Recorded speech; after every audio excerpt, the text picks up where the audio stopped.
না, দাঁড়ান, প্রবেশ করবেন না। আপনি অশুভ চরণে মাতার ভবনে প্রবেশ করতে পারেন না। মনে হচ্ছে এনার দম্ভই এনাকে অন্ধ করে দিয়েছে যে উনি এখানে কৈলাসে নিজের অশুভ চরণ নিয়ে এসেছেন। নিশ্চয় ওনার অন্ত খুব শীঘ্রই হবে।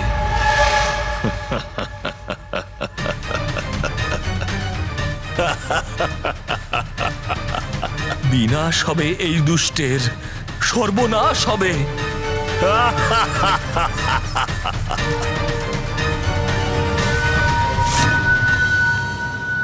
দম্ভ আসুর করবে এখন কৈলাসের নির্মাণ।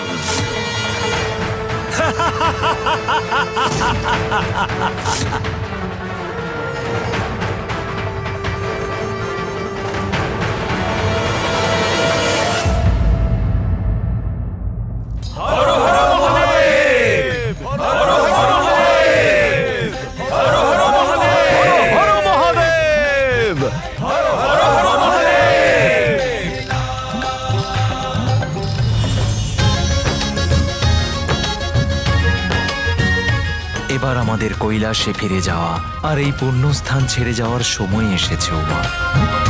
মায়ের সঙ্গে আবার কৈলাসে ফেরা সত্যি খুব আনন্দদায়ক মুহূর্ত।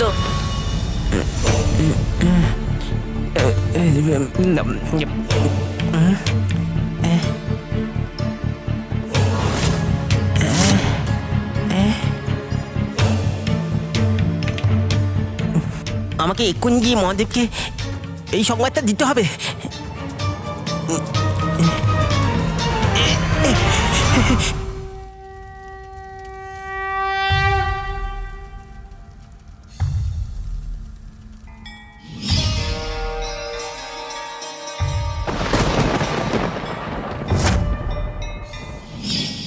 আজ থেকে এই পুণ্যস্থানের নাম হবে একাম্রক্ষেত্র, অর্থাৎ ওই আম্র বৃক্ষ যার ছায়ায় পার্বতী তার তপস্যা সার্থক করেছিল, যেখানে আমাদের পুনর্মিলন হলো। আমার আর উমার বিবাহের এই শুভ দিবস আর এই পুণ্যস্থানের মাহাত্ম্য যুগ যুগ ধরে স্থাপিত থাকবে।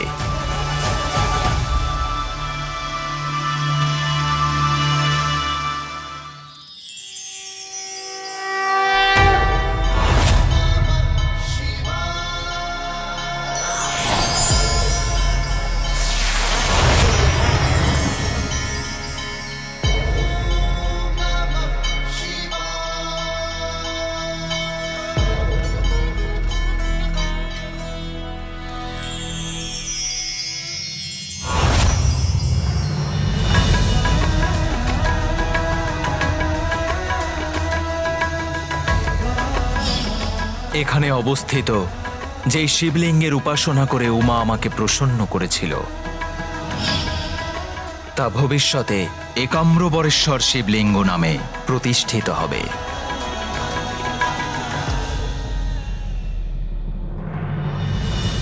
এই রূপে আমি এখানে এই তীর্থস্থানে আমার ভক্তদের দর্শন দিয়ে ওদের মনস্কামনা পূর্ণ করব।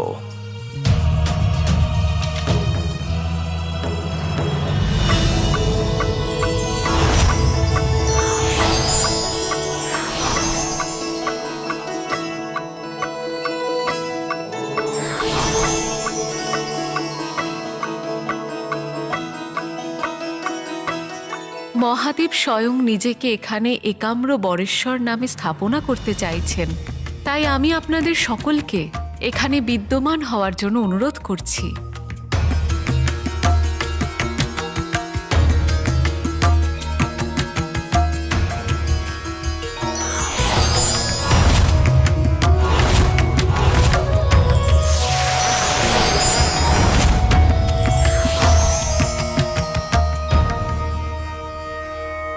মাতা পার্বতী এবং মহাদেব,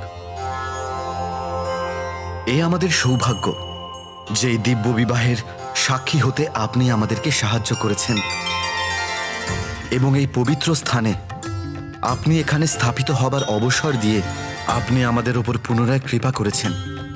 সেই জন্য যে ভক্ত মনে সম্পূর্ণ ভক্তি নিয়ে এখানে আসবে তার উপর আপনার সাথে সাথে আমাদেরও আশীর্বাদ বর্ষিত হবে।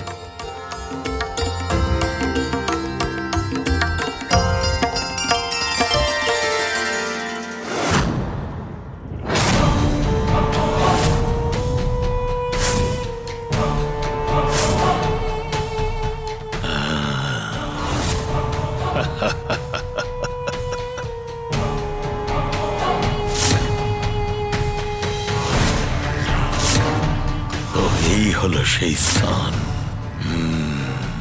যেখানে মহাদেব বিরাজ করেন।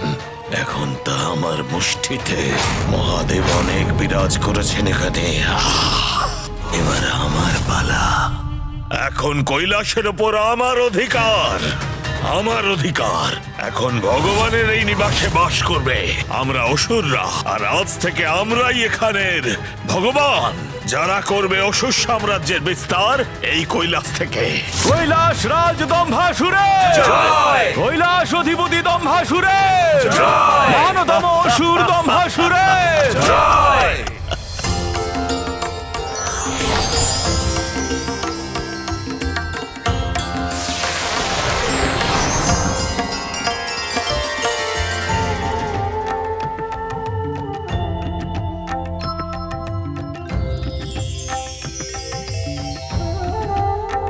আমি এখানে ভরদ্বাজ রূপে স্থাপিত থাকব, আর আমার ভক্তদের দর্শন দিয়ে তাদের ইচ্ছা পূরণ করব।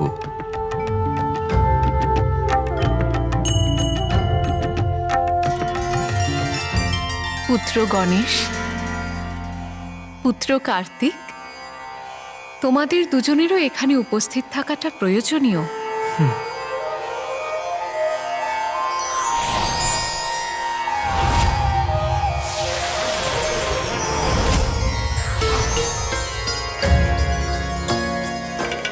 এখানে পুত্র গণেশ আর কার্তিকের মন্দির কুমার কোট্টমের নামে পরিচিত হবে।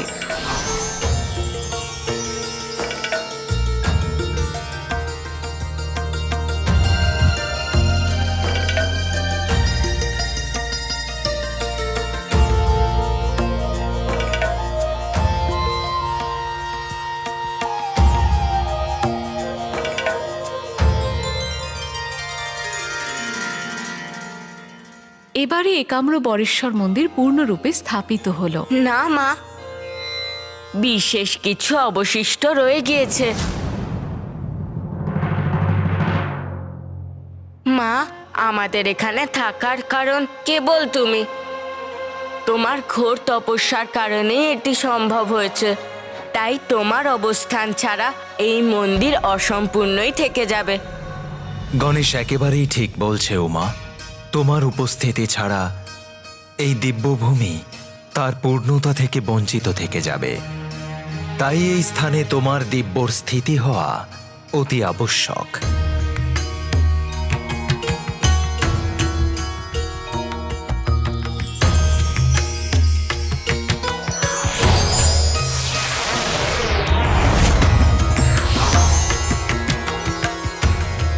উমা, আর তোমার এই মন্দির কাঞ্চি কামাক্ষী নামে বিখ্যাত হবে।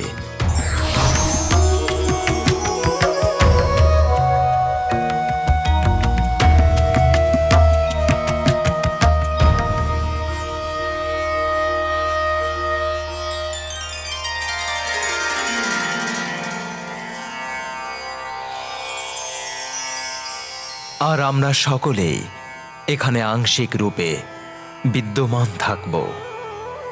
আর এই স্থান পবিত্র তীর্থরূপে পরিচিত হবে। আর এই স্থানের সাথে আরও একটি কাহিনী জুড়ে আছে, যার মাহাত্ম্য সর্বজন বিদিত। এই স্থান পূর্বকাল হতেই তো পার্বতীর শক্তিপীঠ। মায়ের শক্তিপীঠ অর্থাৎ পিতা? এর পেছনেও একটা দীর্ঘ কাহিনী রয়েছে। পুত্র, তুমি সেই কাহিনী শুনতে চাও? হ্যাঁ পিতা, বলুন না। এর সম্পর্ক তোমার মায়ের অতীতের সাথে জুড়ে আছে। তোমার মা দেবী পার্বতী পূর্বকালে প্রজাপতি দক্ষের কন্যা দেবী সতী রূপে জন্মেছিলেন। দেবী সতী কঠোর তপস্যা করে আমায় প্রসন্ন করেছিলেন। এই প্রেম আর ত্যাগে অভিভূত হয়ে আমি পুনরায় বিবাহ করার সিদ্ধান্ত নিই। কিন্তু সতীর পিতা প্রজাপতি দক্ষ পূর্ব থেকেই আমার প্রতি বিরূপ, আমার অসাংসারিক জীবনের বিরুদ্ধে। কিন্তু তা সত্ত্বেও আমি আর দেবী সতী বিবাহ সূত্রে আবদ্ধ হলাম। প্রজাপতি দক্ষ পূর্ব থেকেই তো অপ্রসন্ন ছিলেন। তারপর একদিন আকস্মিক এক ঘটনায় আমাদের জীবনকে পরিবর্তিত করে দিল। এই ঘটনা সেই দিনের পুত্র যেদিন দেবী সতী কৈলাস উপবনে ভ্রমণ করছিলেন।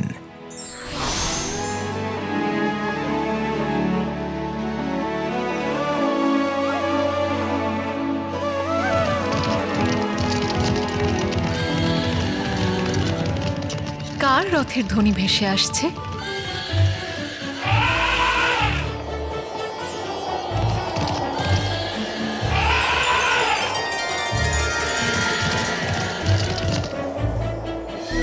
এত ভোরবেলা ইন্দ্রদেব আর সূর্যদেব স্ত্রীদের সঙ্গে কোথায় যাচ্ছেন? হয়তো ওনাদের ভ্রমণ করার ইচ্ছে হয়েছে এখন।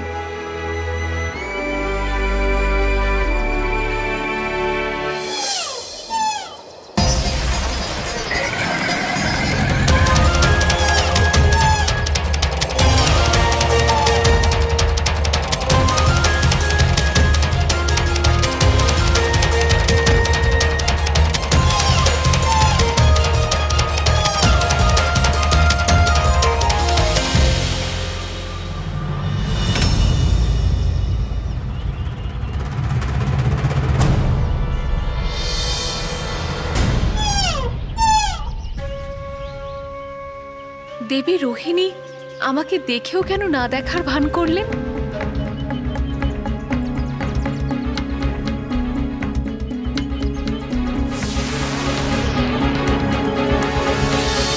সকল দেবতা, দক্ষ এবং গান্ধর্বরা একই পথে কোথায় যাচ্ছেন?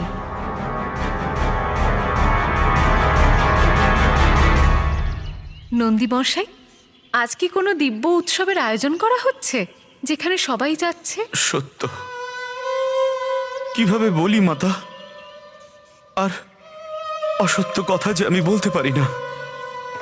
মাতা, আপনার পিতা প্রজাপতি দক্ষ মহারাজ মহাযজ্ঞের এক আয়োজন করেছেন। এরা সবাই সেখানে নিমন্ত্রিত আর অতিথি রূপে সেখানেই যাচ্ছেন। পিতা মহাযজ্ঞের আয়োজন করেছেন নাকি? তাহলে তো মহাদেব আর আমারও নিমন্ত্রণ আছে নিশ্চয়ই। তোমরা কেউ আমাদের জানাওনি কেন? মাতা, আপনাকে এসব বিষয় নিয়ে কেউ কিছু বলেনি, কারণ আপনাকে আর মহাদেবকে কেউই ওখান থেকে নিমন্ত্রণ সংবাদ পাঠায়নি।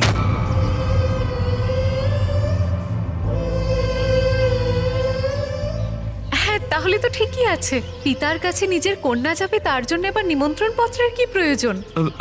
পিতার আয়োজিত মহাযজ্ঞে যাওয়া তো পুত্রের কর্তব্য। আমাকে মহাদেবের সাথে কথা বলতে হবে। আমাদের তো দ্রুত বেরোনো উচিত। মাতা, মাতা শুনুন, মাতা।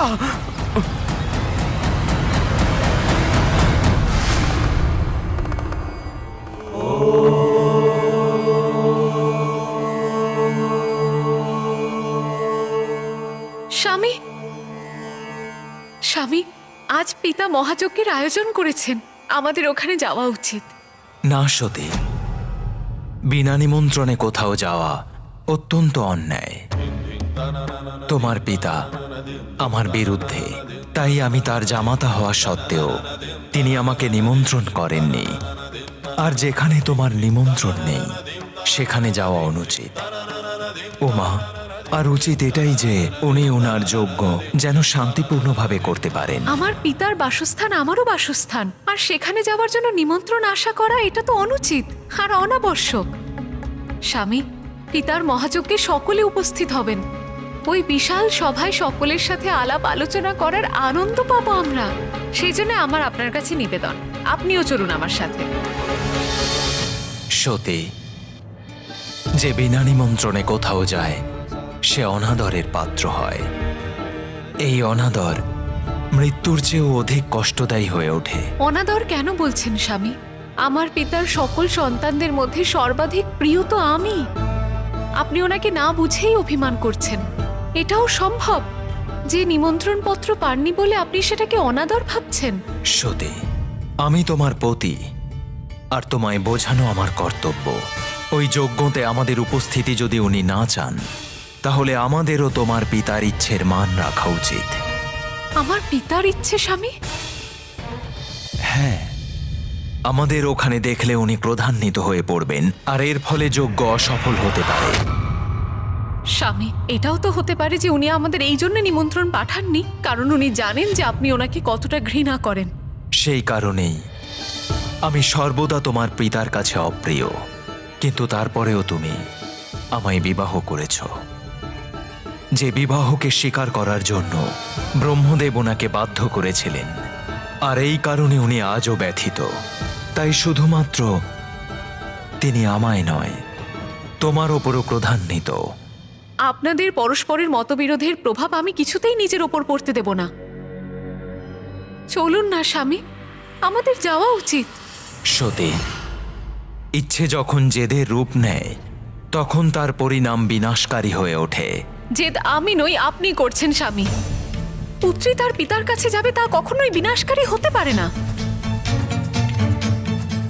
আমি আপনার কাছে অনুরোধ করছি স্বামী, যদি আর কোনো কারণ না থাকে তাহলে আমার ইচ্ছে পূরণ করার জন্যই সেখানে চলুন।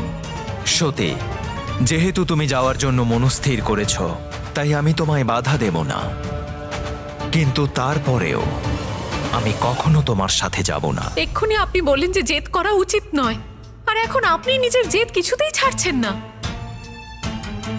ঠিক আছে, তাহলে আমি আপনার স্ত্রী অবশ্যই, কিন্তু আমি আমার পিতার সন্তানও। সেই কারণে আমি সেখানে অবশ্যই যাব।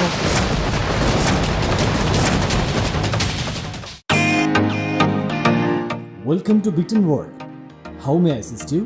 নতুন ফ্ল্যাটের জন্য একটা স্ট্যান্ড ফ্যান আর কুলার নেব।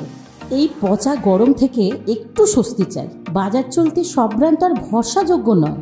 তার জন্য তো আমাদের ফ্যান আছে, all purpose bullet table fan, ceiling fan. আমাদের সিলিং ফ্যান কিন্তু 30 মাসের ওয়ারেন্টি সহ পাওয়া যায়। আছে ফারাটা 2 বছরের ওয়ারেন্টি, 17 থেকে 20 মিটার এয়ার ফ্লো। মধ্যবিত্তের সাধ্যের মধ্যে একমাত্র ভরসাযোগ্য ব্র্যান্ড বিটন। আমাদের কুলারের কিন্তু অনেক range, 45 litres, 50 litres, 70 litres, 90 litres, 110 litres. Honeycomb সহযোগে বিটনের সব কুলারের ওয়ারেন্টি 1 বছর। চেনা হাওয়ায় অচেনা অনুভূতির জন্য একমাত্র আদর্শ বিটন। গরমে স্বস্তি পেতে বিটনের ফ্যান হোক বা কুলার, আজই আনুন বাড়িতে। Vuitton, digitally yours. কষ্ট হওয়ার একটাই কারণ, যে বিবাহের পরে প্রথমবার আমায় পিতার কাছে একাই যেতে হচ্ছে। তোমার যা ইচ্ছে সতী, কিন্তু নন্দী আর অন্যদেরকে তোমার সাথে নিয়ে যাও।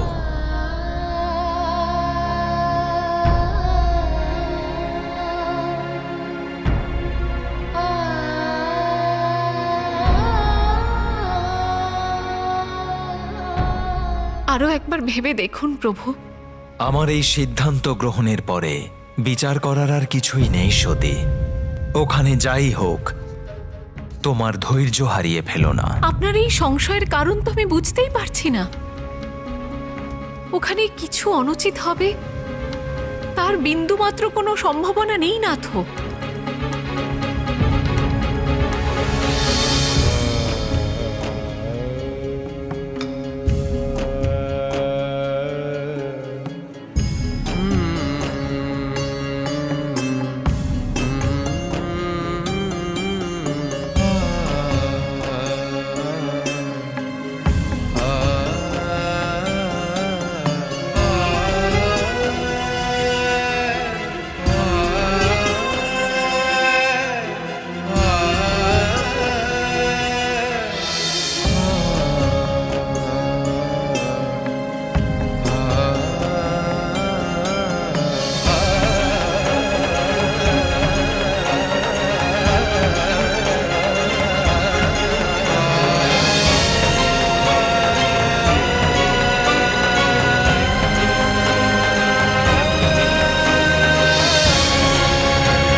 মাতা বোনেদের সাথে দেখা করার জন্য আগ্রহী। আপনি এখানেই অপেক্ষা করুন, আমি ভেতরে যাচ্ছি।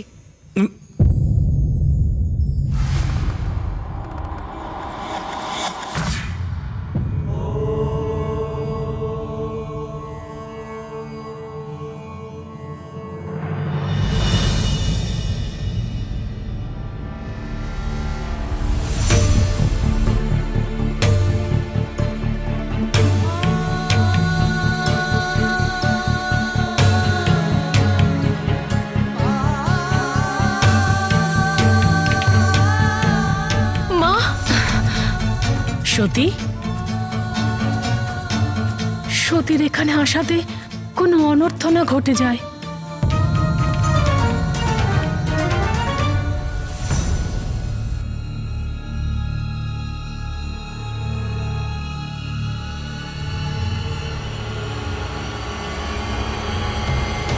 সবাই আমাকে এতটা অবহেলা করছে কেন? মা, সতী, মা তুমি এখানে?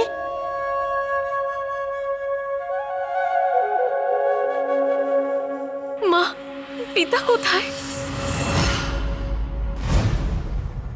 মায়ের মুখমণ্ডলে চিন্তার রেখা কেন দেখা যাচ্ছে?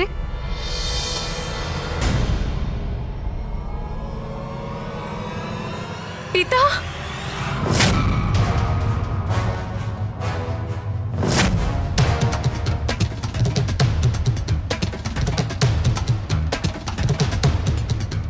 পিতা, পিতা আমার দিকে দেখেও না দেখার ভান করছেন কেন?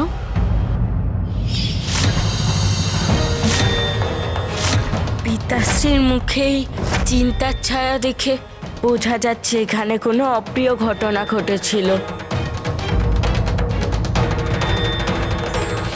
যে কোনো ব্যক্তির নিজের কর্তব্য সর্বদা পালন করা উচিত।